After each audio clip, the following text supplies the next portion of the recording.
Okay, good morning, everyone. Welcome to the Wichita Press Center. star 1. A system tone will be heard when your request has been accepted. I didn't touch anything. I'm standing still. Is that okay? Okay. So I'd like to begin by acknowledging the traditional territory of Treaty 1 and homeland of the Métis Nation that we all have the privilege of living on and being here today. I also would like to take this time to acknowledge Shoal Lake First Nation 40 for the water that the city of Winnipeg uses in recognition of all of us here today. I'd like to welcome the elders, families. Okay, so don't break out into a dance. Welcome elders, families, friends, Two-Spirited LGBTQIA, everyone here in attendance today, but most importantly, loved ones of missing and murdered Indigenous women and girls. Welcome also to Honorable Carolyn Bennett, Minister of Crown Relations, and our speakers that are here today. Welcome to our territory. I'd also like to acknowledge and recognize the Missing and Murdered Indigenous Women and Girls Manitoba Coalition and the National Families and Survivors Circle. Thank you for being here today. I'd also like to take this moment to remind everyone here that if you feel triggered at any point by today's event and need immediate assistance, for mental or emotional assistance, support is available through the Hope for Wellness helpline at 1-888-55242-3310 or through the online chat at hopeforwellness.ca, which is open 24 hours a day, 7 days a week. There is also a broad network of mental health and cultural supports providers available in communities through the regional First Nations and Inuit health offices. I am honored to be here with all of you. My English name is Diane Redsky, and I am the Executive Director of the Wichita Center and was chair of the Urban Subworking Group for the National Action Plan. My spirit name is Love Eagle from the Caribou Clan, and I'm a very proud member of Shoal Lake First Nation 40. Before going on any further, I'd like to take a moment to remember and honor the missing and murdered Indigenous women and girls and gender diverse people who were and continue to be so cruelly taken from their loved ones. I'd also like to acknowledge their family members, friends, and survivors, and the communities who have supported them. Oh, okay, he's just brushing away something. I was like, I would like to acknowledge the commissioners, staff, elders, grandmothers, and family members, and everyone who contributed to the national inquiry into the missing and murdered Indigenous women and girls, as well as all of those who contributed to the National Action Plan. Each and every person played an important role in this critically important work of truth-telling. Before I proceed, I would like to ask Sarah Delaron to come up front here and honor us with an opening honor song. Sarah?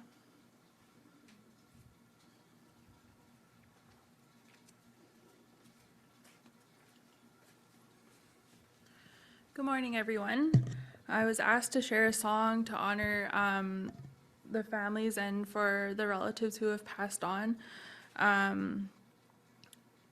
Yeah, I don't have a lot to say, but I'm honored to be able to do this for you this morning. Hey na, ya, wauelo,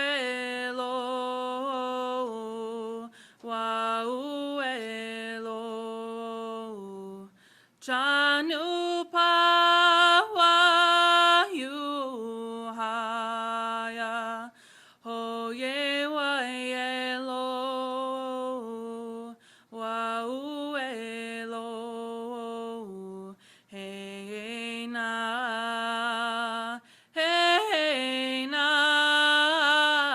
wauelo, wauelo, yo hey.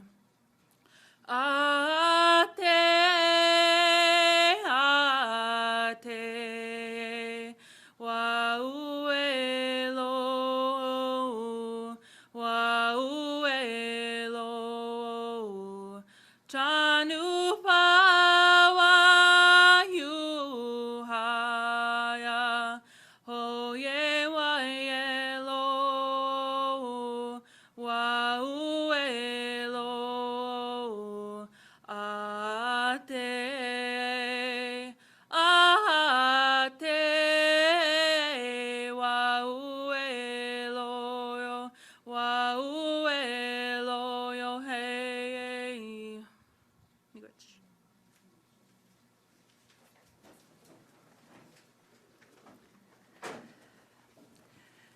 Thank you, Sarah. That was incredibly, incredibly powerful. I think we, can speak on behalf of everybody here. We all felt that. Miigwech. So now I'd like to invite Honorable Carolyn Bennett to say a few words.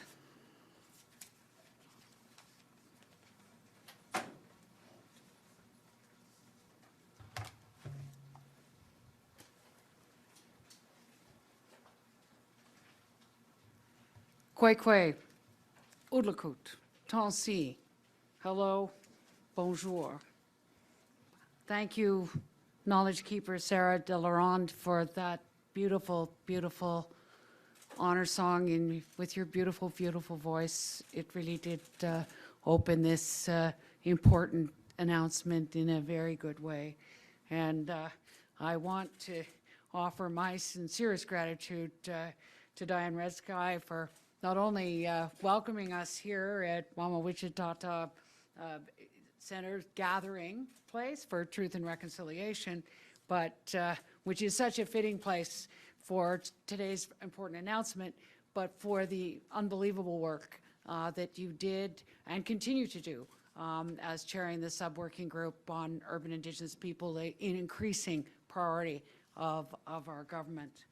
Je tiens à souligner que nous sommes réunis ici aujourd'hui sur le territoire des traités numéro 1 et sur les terres traditionnelles de la nation métisse des Anishinaabe, des Cree, et des Dakota.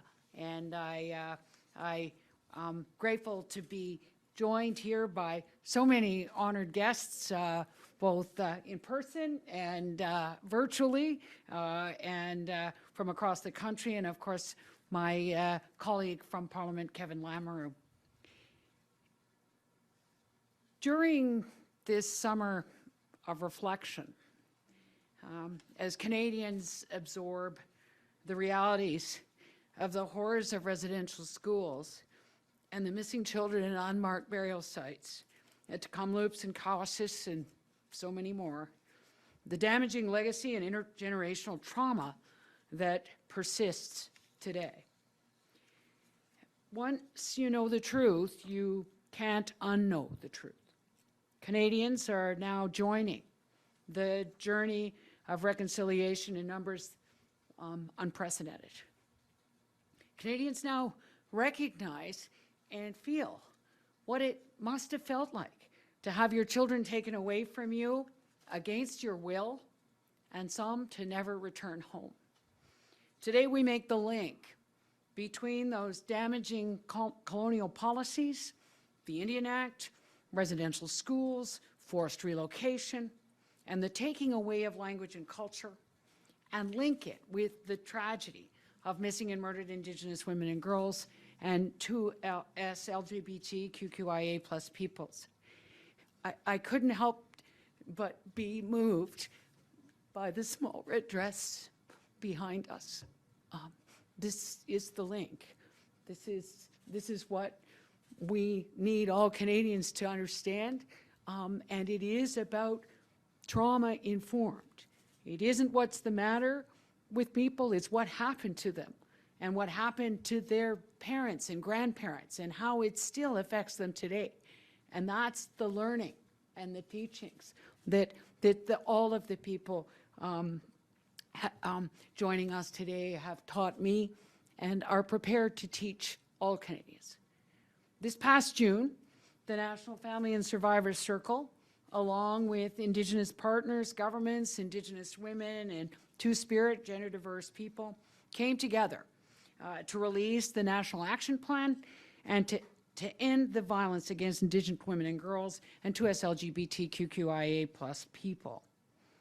So many of you here contributed to getting us to today, to working towards the transformative change that is needed to move forward from the multi-generational trauma and marginalization that has displaced women from their traditional roles in communities and governance and diminished their power in place, leaving them vulnerable to violence.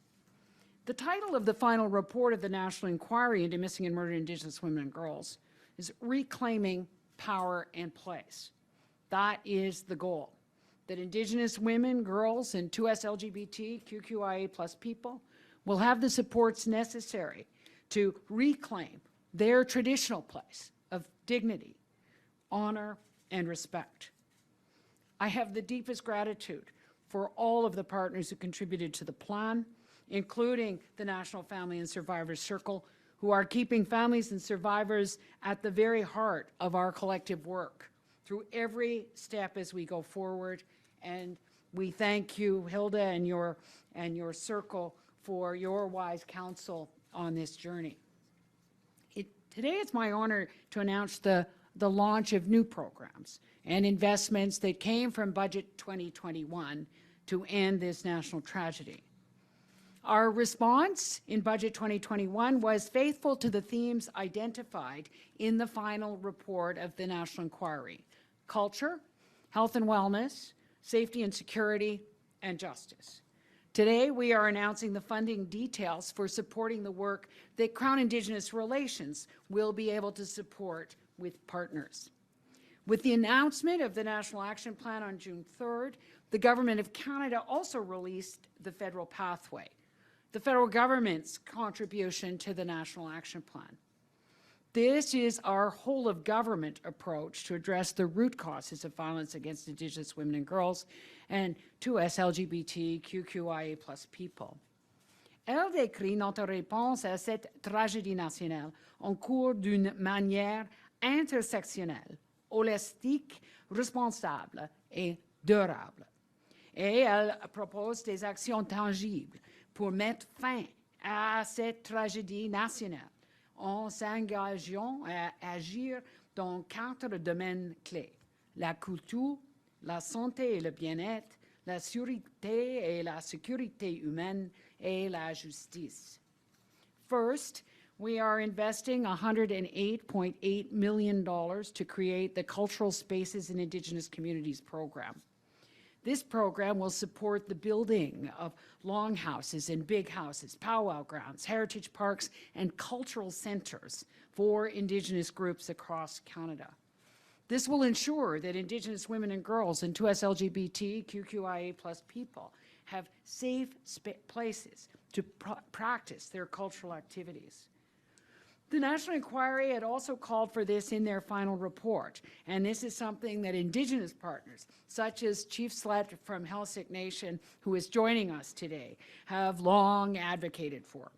I know what a difference the opening of the House of the Helsik, a big house in her community, has made for the Helsik Nation and its women. And I look forward to hearing more from Chief Slet about its impacts. We are also providing $12.5 million to a new program to support the well-being of families and survivors of missing and murdered Indigenous women and girls and 2S LGBTQIA+ people. This program will offer much-needed, culturally appropriate healing and mental wellness services to those who need it. We know that Indigenous organizations are best suited to delivering services and support to Indigenous peoples in a culturally safe and respectful way. To that end, we are investing $36.3 million over 5 years and $8.6 million ongoing to better support Indigenous women's and 2S LGBTQIA+ peoples and their organizations, to help them continue their important work supporting survivors on the ground, that grassroots support that so many people have called for. Finally, We are investing $24.5 million to create a new program to fund Indigenous data projects and to establish an Indigenous data advisory group and to create a permanent MMIWG secretariat to support the whole of government approach to ending this violence. This funding will target initiatives that focus on improving methodologies to produce better data by considering Indigenous worldviews and perspectives. It will also help further identify and address gaps in data regarding missing and murdered Indigenous women and girls and 2S LGBTQIA+ people to ensure that no one falls through the cracks. And I thank Corinne Dumel here who chaired the data sub-working group so admirably, and now we are proud to have her working at the Secretariat within CERNAC. We have committed to a national action plan and a federal pathway that will be effective and accountable. We have committed to regular updates to ensure that the plan and the pathway are making meaningful progress to ensure that Indigenous women and girls and 2S LGBTQIA+ people are safe wherever they live. The updates will be based upon evidence, the best possible data, and the advice of families and survivors. Together, the investments we are highlighting today represent concrete progress in implementing the Government of Canada's federal pathway, advancing the National Action Plan, and working to address the ongoing impacts of Canada's colonial policies. Ce financement s'appuie sur la base établie par le gouvernement depuis 2015, l'énoncé économique de l'automne 2020 et le budget fédéral de 2021, dans lesquels le gouvernement a proposé un nouvel investissement de plus de 2,2 milliards de dollars sur 5 ans et 160,9 millions de dollars en contenu pour mettre fin à la tragédie nationale des femmes et des filles autochtones disparues et assassinées.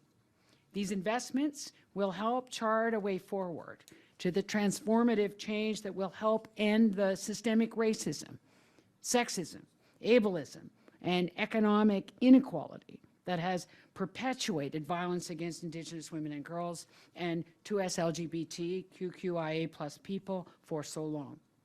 We know that ending this national tragedy will take time, but we are all committed to embarking on this journey together. And today, I'm proud that we are taking important steps on our path forward. Miigwech, Kuyanomik, Marci, thank you, merci beaucoup.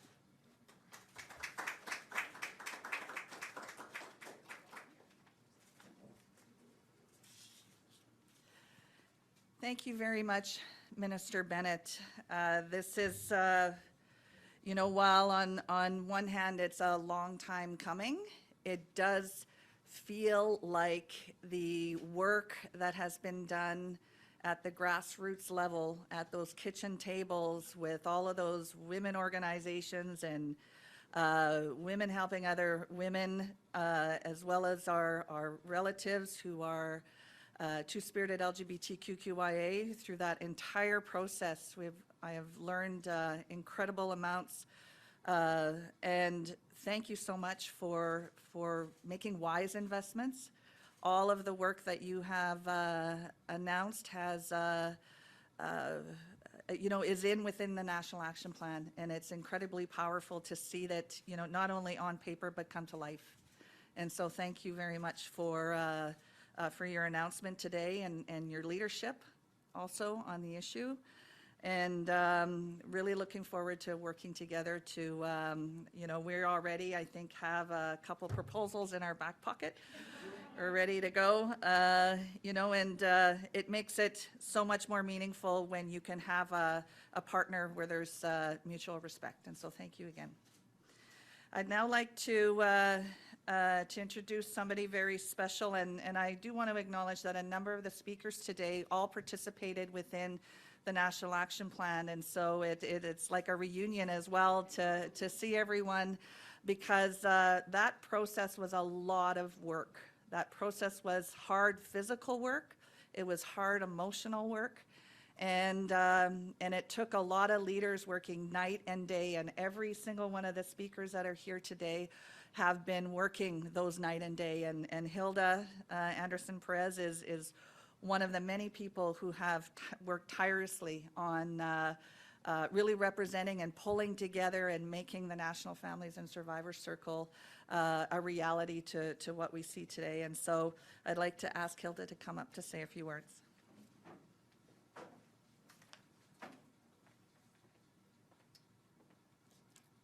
Thank you, Diane, for those wonderful, kind words, and I'm truly honored to know Diane as well. She's really instrumental in doing many amazing things within our province of Manitoba, and through collaboration, we've had a lot of success.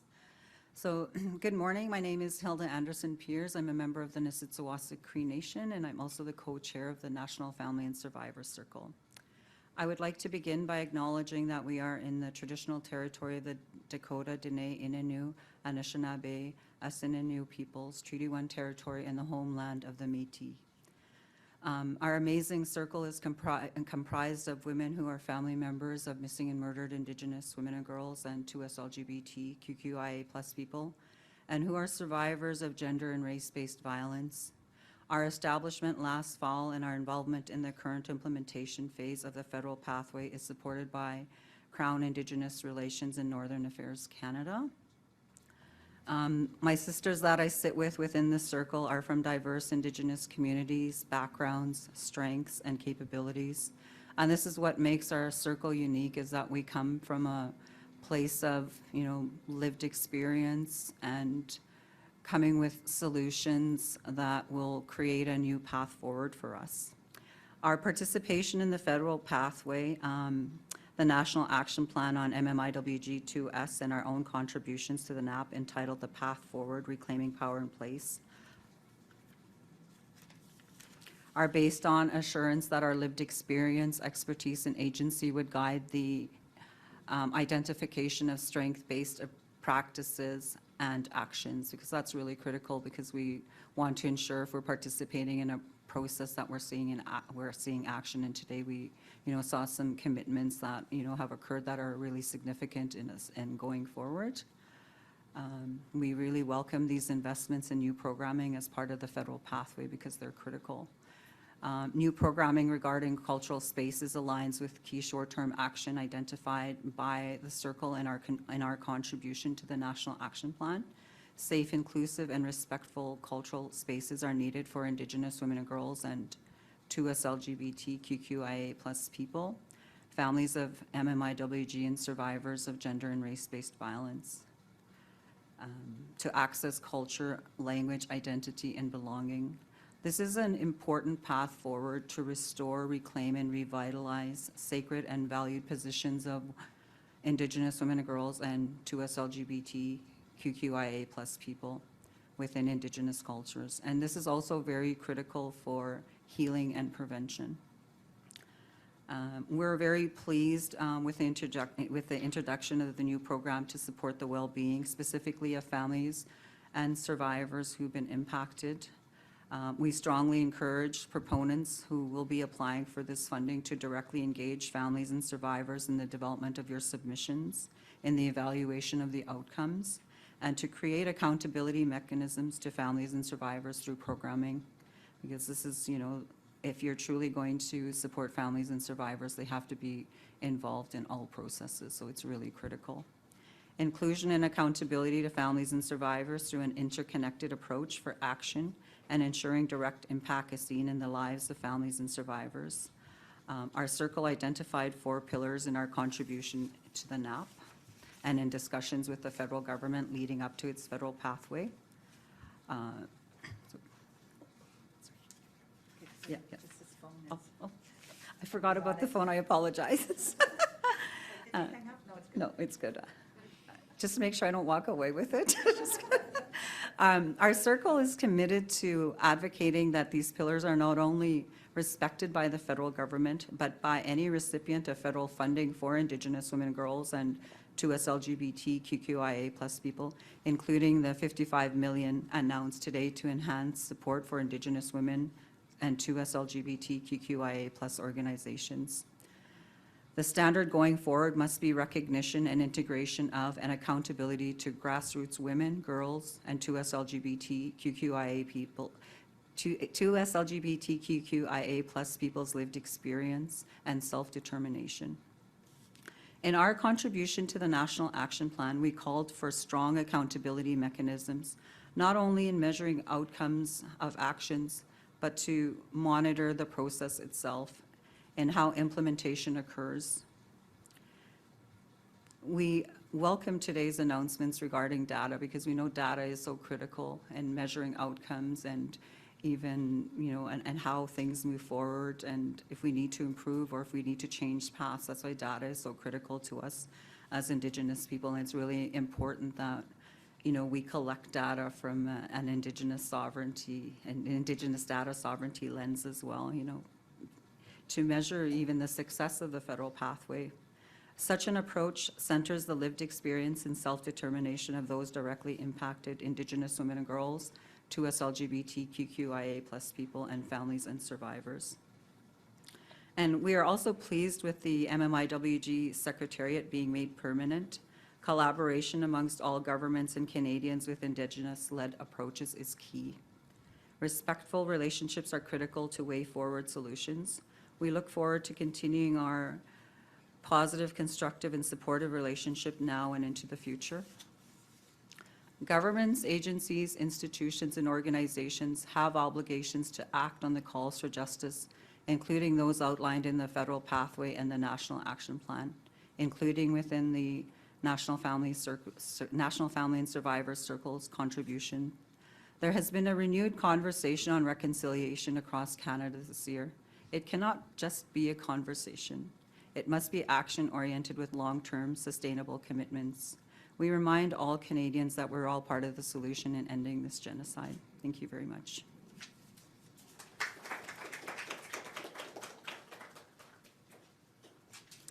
Thank you, Hilda.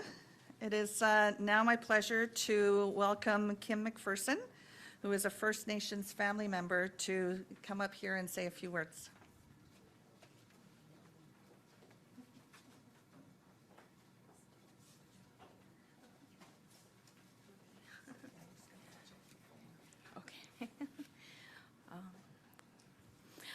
Greetings. I'm very honored to be here today for this important and critical investment announcement. I want to thank Sarah Delarond for the beautiful honor song to ground us and remember why we're here and what we need to do. And I'm also really happy to see Albert McLeod, Angela LaValle, and some of other family members that are out in the community. So you give me strength, so thank you. I am a proud citizen of Peguis First Nation in Manitoba. Our community signed Treaty Number 1 150 years ago, which we are commemorating this year. I'm also a proud mother of 2 sons, and I'm here as an MMIWG family member, a First Nation family member. We lost 2 beautiful and dear family members. My sister Jennifer Dawn McPherson in 2013, and my aunt Jennifer Johnson in 1978. They were taken from this world in a violent way. It's my hope that these investments today will help prevent more tragedies and heal First Nation communities. But we cannot do this work alone. Since I lost my sister, I do what I can to heal from our family's loss, to honor their memories by promoting awareness of MMIWG. I work with my beautiful sister, Jerry Lee Pangman, to create art and to reclaim our ancestral culture and inspire Indigenous women and girls if we can. We name our art after our sister, JDM Indigenous Designs. Our family also testified at the National Inquiry, and we were hopeful and grateful that the National Inquiry final report called for 231 calls for justice for immediate, impactful actions to rectify this unnecessary violence that's been based on historical wrongs and trauma to First Nations. It's not just an issue, a problem, or a tragedy. It's an ongoing genocide since settlers arrived. These impactful investments, actions, and an absolute paradigm shift will only happen if there's involvement and centering of First Nations families, survivors, women, girls, and 2SL plus people They're involved in government, community, and organizational actions and decision-making. As First Nations, we are strong and have the ability to create our own laws, live our right to self-determination, and it is my hope that these investments will help to restore the power and well-being of First Nations that were interrupted because of colonization. So our truths need to be the basis for decision-making and measuring progress. As a family member, I want to see real and tangible actions and outcomes to stop the genocide of First Nations women and girls and Tuatha people. We want to reclaim our rightful place in Canada as First Peoples, and today signals a step towards this.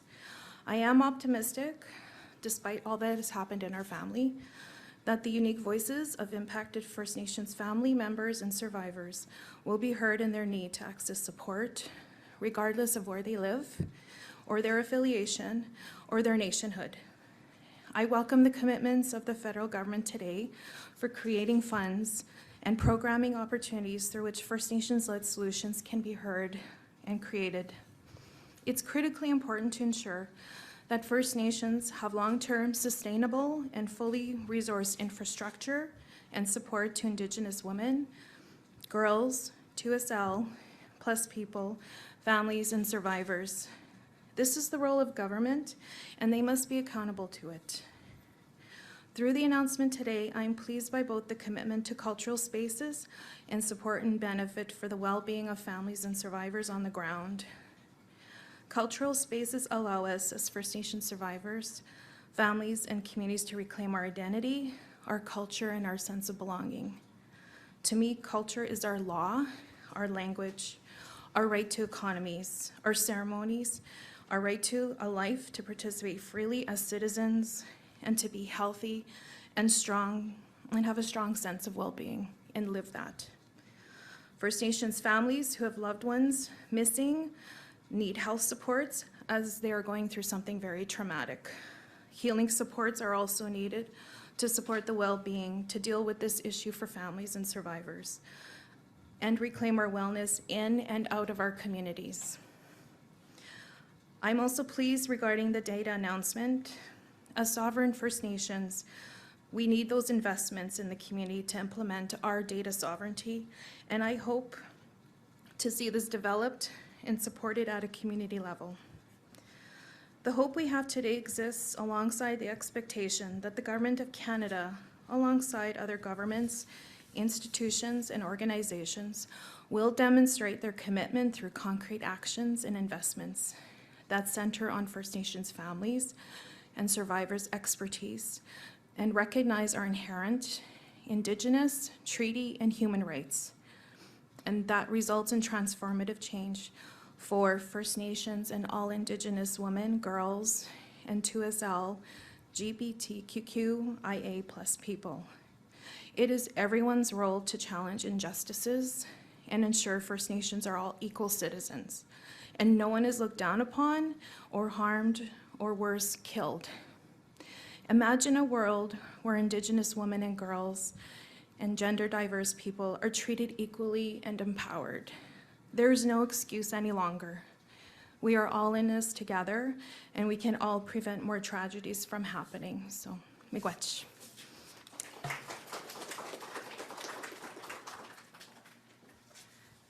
Thank you so much, Kim. So I'd now like to introduce Rebecca Kudlow, who is the president of Pektuiti Inuit Women of Canada. And I'd like to refer you to the screen. I understand she will be doing her presentation on the Zoom. Welcome, Rebecca. And look good. Good afternoon. Today, our thoughts are foremost with the family members of missing and murdered Inuit, First Nations, and Métis women and girls and gender diverse people, and also survivors of gendered violence. In 2019, when the MMIWG inquiry released its final report, I made it clear that safety for Inuit women is complex. If we are to deal with the root causes of violence, we must stop the cycle of discrimination and cycle of physical and sexual abuse. To do that, we need the full commitment of governments and communities. If we don't work together to implement Inuit-led solutions, Inuit women and their children will continue to be in danger. With the National Inuit Action Plan, Canada now has a roadmap to address the gaping inequalities and systemic discrimination faced by Inuit women. With the establishment of the permanent MMIWG Secretariat to support federal coordination, there must be a distinction-based approach to end tragedy of gendered violence. Pauktutit and Inuit women must be at the forefront in the actions and activities of the Secretariat.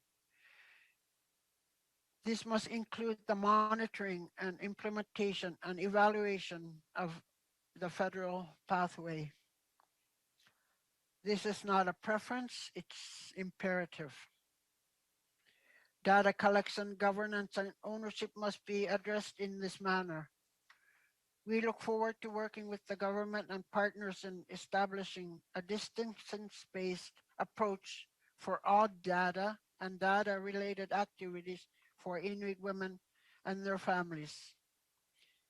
These concrete measures will begin the path toward in giving Inuit women, girls, and gender diverse people the same equality of life and outcomes that other Canadians enjoy.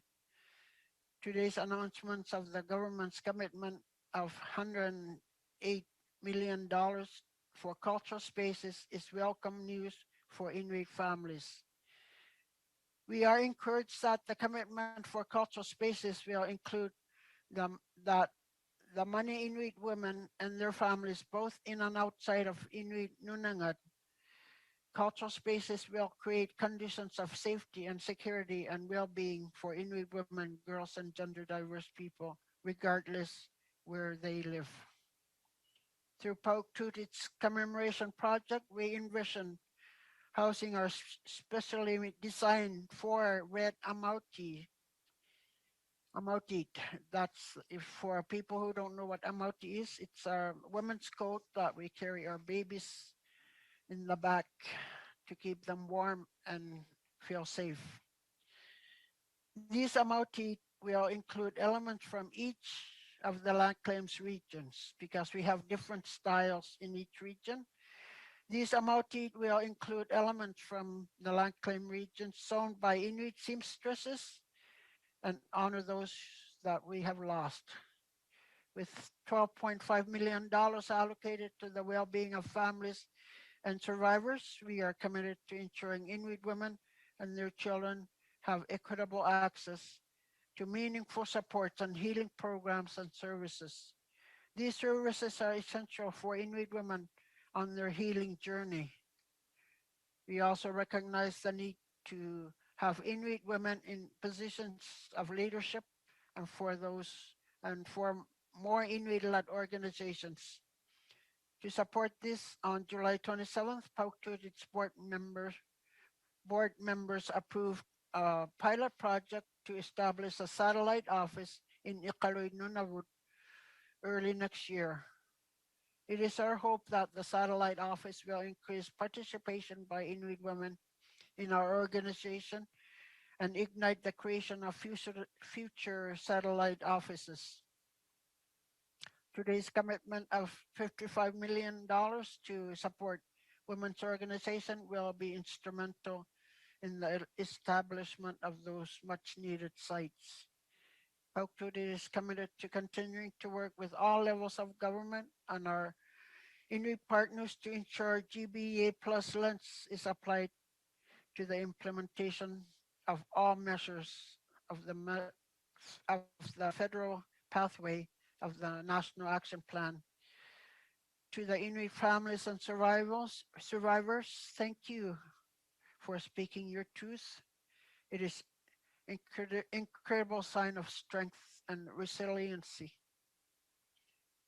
We remain committed to championing the voices of Inuit women at the national, regional, and community levels to end gendered violence. Kuyanami. Thank you, President Kudlow. Another very important Indigenous leader, my pleasure to introduce you to Melanie Omenaho, who is the Executive Director, the leader of the La Femme Chif. So this is Women of the Métis Nation organization. And she's also joining us today by Zoom. And so I'd like to refer everybody over to the screen. Thank you, Diane.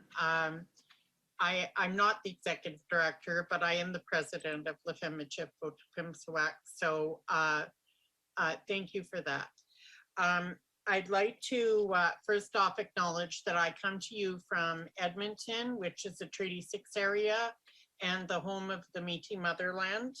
And I'm very proud to be a part of the historical communities in this area where the Métis came from. I'd also like to begin by thanking Sarah Delaronde for her opening song to open us in a good way and to honor the families and survivors of missing and murdered Indigenous women and girls. And I also want to say a shout out and thank you to Elvina Smith, who's going to be doing the closing prayer later today. We applaud today's announcements of initially over the $200 million to support programs and initiatives to end Indigenous gender-based violence and to stop the colonial process that has made our communities look like we're a part of a disposable society. The funding signals a start to a suite of support programs and policy transformations required to eliminate this tragedy. In terms of the Métis Nation and La Femme Chif Otipemisiwak's work around missing and murdered Indigenous women and girls and 2S LGBTQIA+ families and survivors have always been at the heart of our work. We work in remembrance and to honor and respect and to work feverishly to end this tragedy.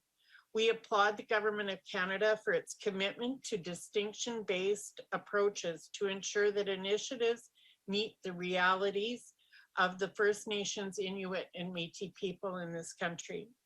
LFMO is specifically pleased to hear of the commitment to the cultural spaces in Indigenous communities. Our Métis-specific plan, Weaving Miskatoha, Métis Nation's journey to ending missing and murdered Indigenous women, girls, and 2S LGBTQIA+ peoples highlights that Métis cultural centers should be accessible to Métis Nation communities. These centers would provide space and opportunity for all Métis persons and their families to participate in cultural-based programming and to share traditional ways of knowing and healing.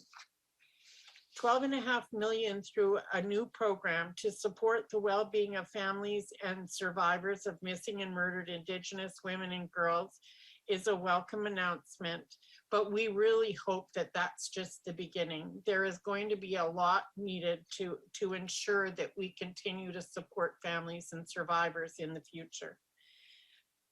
Through this funding announcement, we hope to see an increase in programs and support that support the well-beings of these families and survivors, and that we continue urgent and ongoing action to address crisis situations, to improve emergency management measures, and to protect vulnerable persons from the imminent threat of serious harm or death.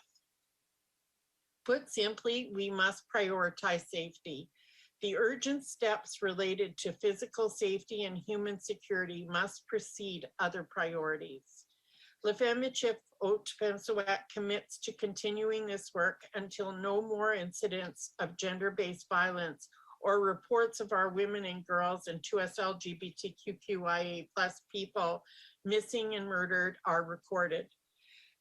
Investments in Indigenous women and 2S LGBTQIA+ organizations will improve systemic barriers and address irregularities experienced by women and 2S LGBTQIA+ people, and will ensure their full, meaningful, and active participation in all areas, from health to public safety, and will increase capacity and uptake in leadership opportunities.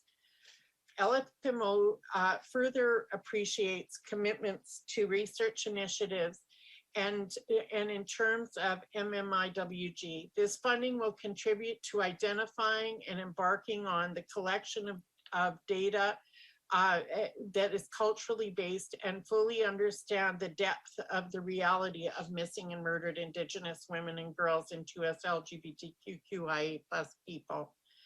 A dedicated MMIWG Secretariat will play an integral role in moving forward into the implementation phase of the National Action Plan. It will take collaborative and committed efforts across Canada to bring an end to this tragedy. These efforts must be matched by a full commitment to distinctions-based approaches and investments from all levels of government to bring about lasting systemic change and to remember the effects of colonization that have impacted the Métis Nation today.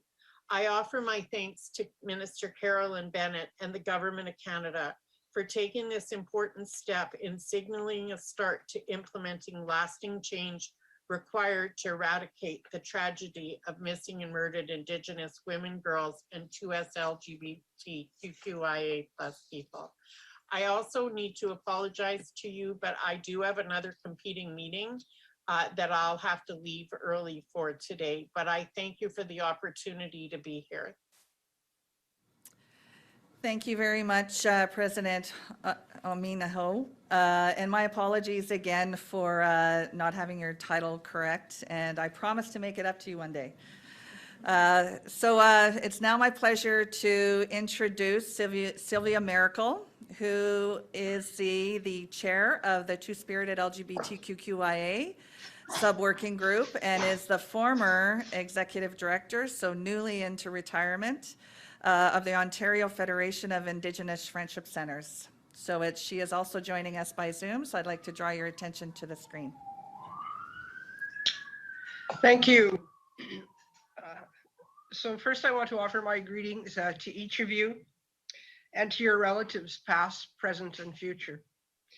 I want to, as part of my greetings, ask that in what you do and how you walk forward, that we will find some increased peace, which I think today offers.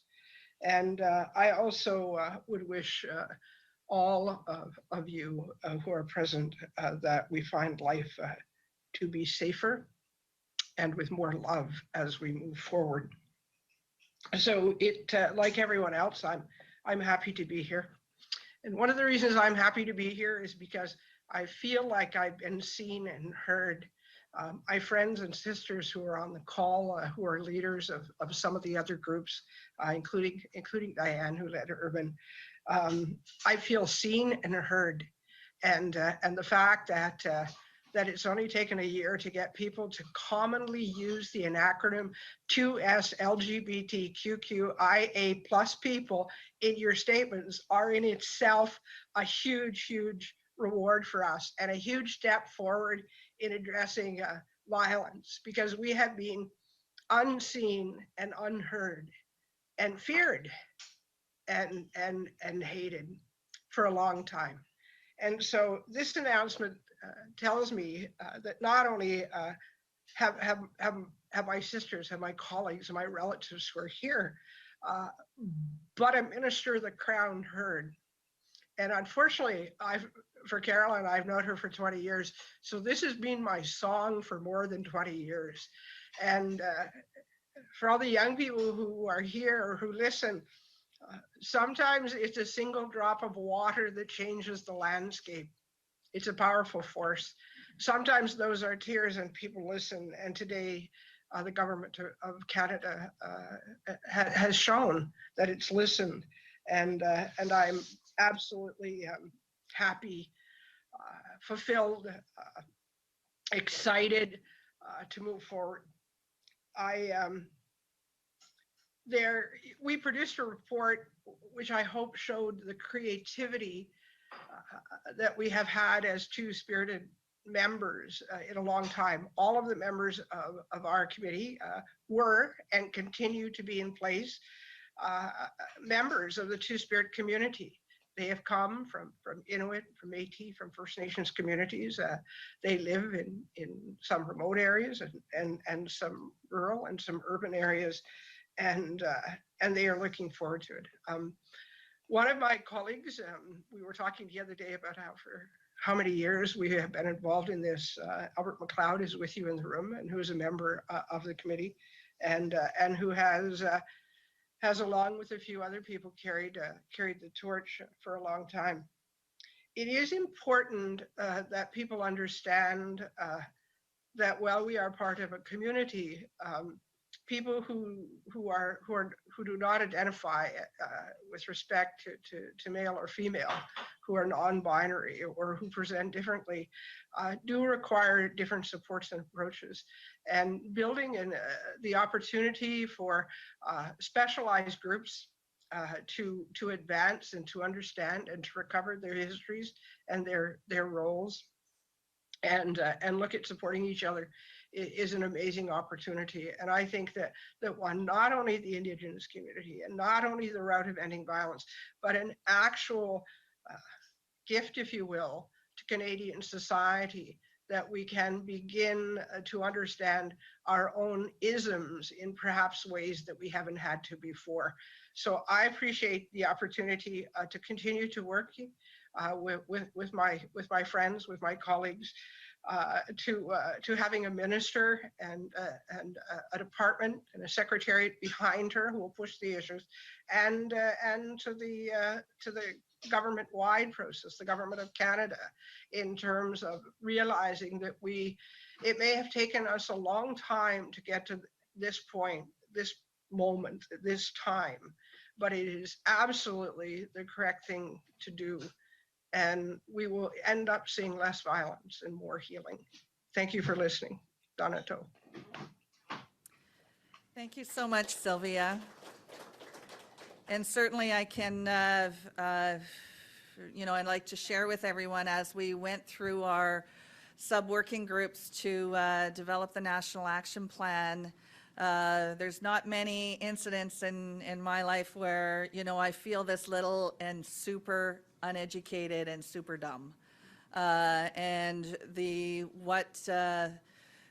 good thing about the process, I have learned so much in that time through Sylvia's leadership and with our relatives here in Winnipeg about our relatives who are two-spirited LGBTQIA. And so this is the beginning of my learning journey and how to use my voice to be helpful.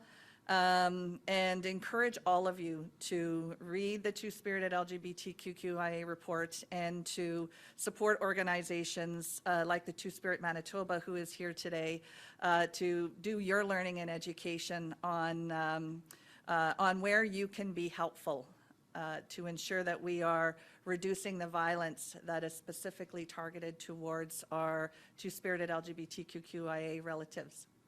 So thank you, Sylvia, for your leadership on that and ongoing leadership.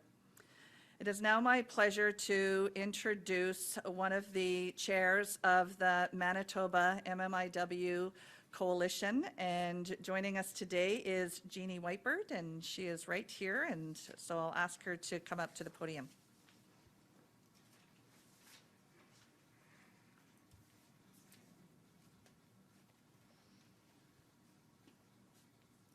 Miigwech, Diane. And I want to say thank you. Thank you for everyone for being here. And Minister Bennett, thank you for the sema, for the tobacco, to start this off in this good way. And thank you for the song from Sandra. That's absolutely beautiful. And it's just, again, such an honor to be in this circle, to be included in this dialogue. And I'm in the midst of women and persons and organizations that have led this, who have started this work long before I came on. I want to say, Buju, Joanang Benese Kwe Indishnakas, Mishtatim Doram Makwa Doram, Dite B'nai Zibing Indunjaba. My name is Jeannie Whitebird. My spirit name is South Thunderbird Woman, and I'm from the Bear Clan. I've also been adopted into the Horse Clan. My home community is Rolling River First Nations. I have the privilege to have a second community in Selkirk, Manitoba, where I've raised my 2 young adult children, Asa and Alvina Red Eagle. I'm also standing here because I'm one of 3 incoming new chairs for the Manitoba Coalition. The 3 other chairs are Renee Kasterkoff, Albert McLeod, and Tammy Wolf. And I'm really looking forward to doing the work with them and also following up on the great work that's already been done by my friend behind me, Angela LaValle, who's also, like myself, a family member and a survivor of violence. Another one of the outgoing chairs is Angie Hutchinson.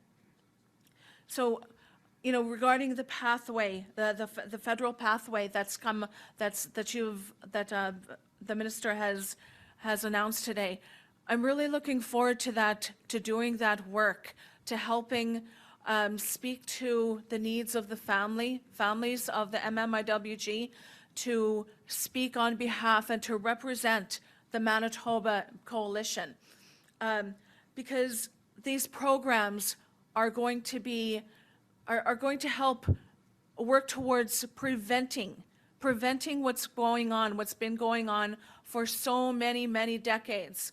And you know, for myself, being a survivor, being a family member of the MMIWG, one thing that, you know, that affected, I don't know, just even early on, having been apprehended,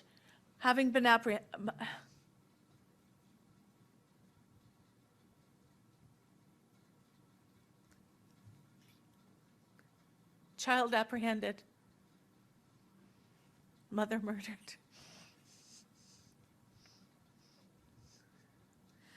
And then going into the 60s scoop, having lost culture, heritage, language.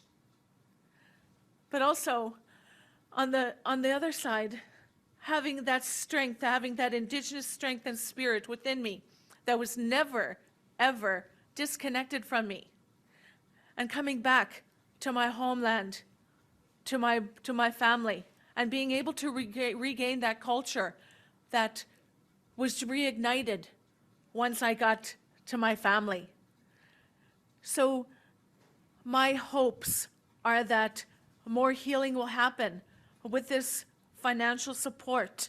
And it's also just the beginning of it, because it's about prevention, going into our communities, having that work with our neighbors, with our family, you know, and helping the children, helping the youth regain their culture, their language, and their connection to the land. One of the things that I'm involved with is those red ribbons. And I want to show something. You know, these families, this is what I brought here. It's a bundle. It's a bundle of spirits that are commemorating the lives of the missing and murdered Indigenous women and girls. So the prevention is going to stop this for the need for us to continue to do this, to stop having to write these names, to put these on those bridges that are hanging all across Canada. So that's what we want to do, and that's what my sincere hopes are. So I just want to say thank you, and my friend Angela, if she can say something also.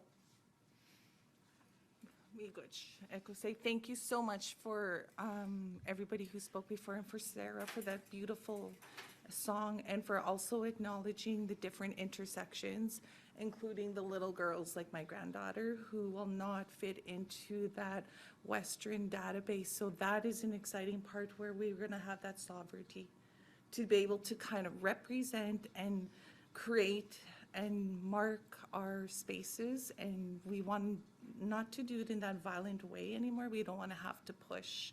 So we have all those trailblazers that we just love, and that moving forward, like the water. I love that Sylvia represented and acknowledged that water, because that's how we are. Sometimes we move still, sometimes we're just flowing together, and sometimes we have different creeks. So acknowledging all those different intersections are imperative, and the specialized spaces as well, to honor our non-binary, our LGBTQ+, and just to move forward in that beautiful way. So miigwech, and thank you so much for all your beautiful heart work, and we got this, and we're going to keep going.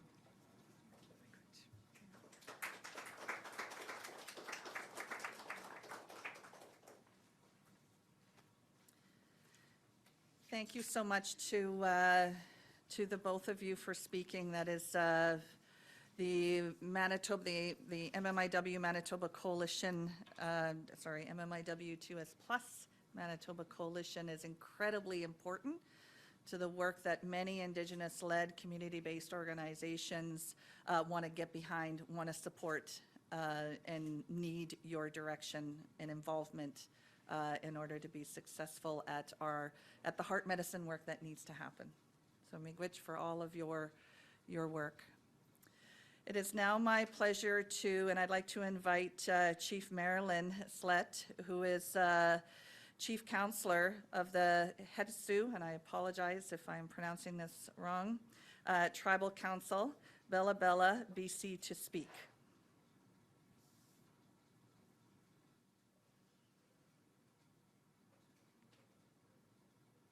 Good morning, everybody. First of all, I just want to thank all of the speakers before me for their beautiful words and their strength and their dignity and resilience. And I'm grateful for each and every one of you.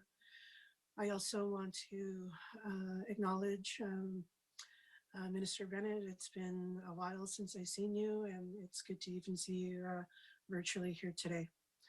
I want to share with you, first of all, my ancestral name is Kawazit Marilyn Slett, and I'm joining you from my homeland today, Heiltsuk Territory, and we're located on the central coast of British Columbia. I wanted to share with you a bit about women in my community and the role of women in our governance structure and the shifts that are taking place in my community right now. We recently had reconstituted a women's council in our community, and that's the traditional name is MMIWG, and MMIWG means a woman's sister. And we have a declaration over Heiltsuk title and rights that we signed as a community back in October 2015. And this declaration is our vision, our strength, our history, and our vision going forward to do with everything, to do with our way of life, and how we will continue to do the work that we do, protecting our homelands and our people. And we signed this as HEMAs, those are our traditional chiefs, and our elected councillors, our elected council. And our head chief, before he passed away a few years ago, when he was signing it, he said that there is a signature block missing on this declaration, and that we need to have our women also sign this, because the women in our community are the backbone and the strength and the social fabric of our people.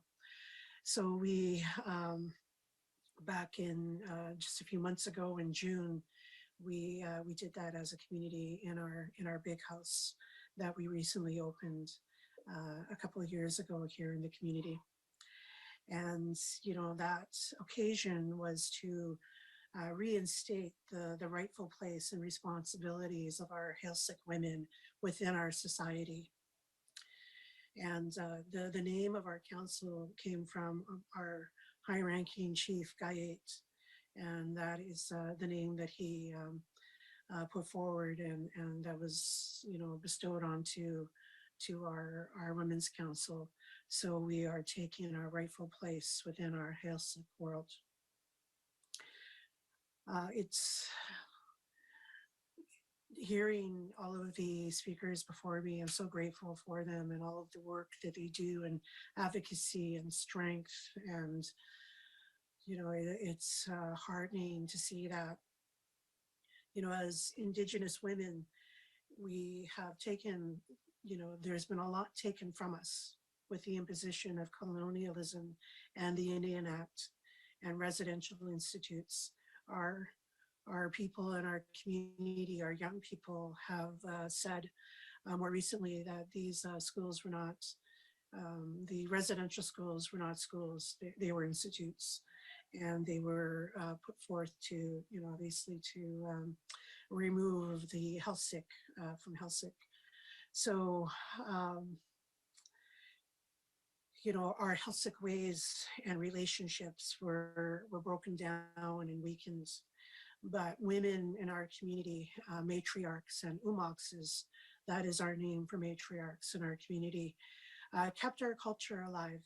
My father is 84 years old, and he remembers being in his aunt's homes, his grandmother's home, and we would have these really big homes in our community. And the purpose of building them so large was also to keep our culture alive. And, we would hold, ceremonies within the homes throughout the potlatch prohibition. And he remembers sitting on the stairway, listening to the women singing around the kitchen table, laughing and singing and drinking tea and using sticks to, drum, at that table. So our women really in our community, kept our culture intact and alive. And, despite, the colonial government and oppressive policies, and, these traditional ways have kept us strong for at least 14,000 years, 700 generations. We have archaeological sites and digs within our traditional territory that carbon date us back thousands of years and 700 generations. And, now we are restoring and mending these fractures and renewing our relationships. I just want to share before I close here today with my comments that our MMIWG Council has been incorporated into our Constitution, and we have specific roles for our MMIWGs, and it is to foster the collective governance and enhance social, cultural, educational, economic, family well-being in the Heiltsuk Nation in collaboration with our government, with our HEMAs, and with our elected council.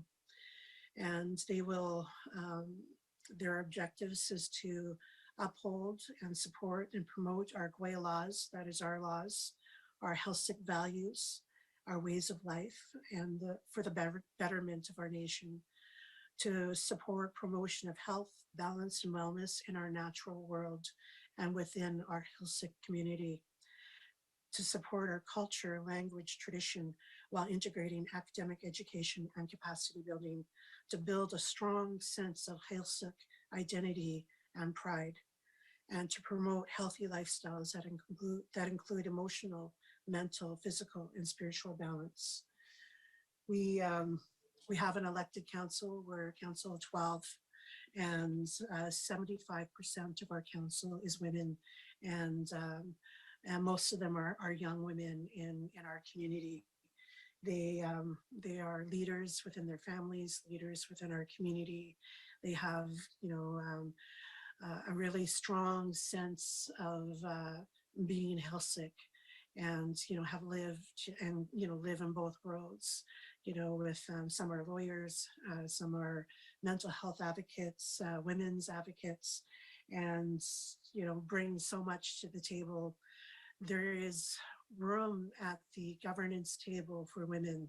We are the backbone of our communities. We hold the social fabric of our communities. So the announcement here today to support cultural spaces for women is really important. As we do and continue to do the work to protect our women, we're also restoring and reclaiming our rightful places within our societies. So I just want to thank all of you and wish you well, and you inspire me today with your strength and your dignity. Walaskayaksaka. Thank you. Thank you, Chief Slett. You are also very inspirational. Thank you.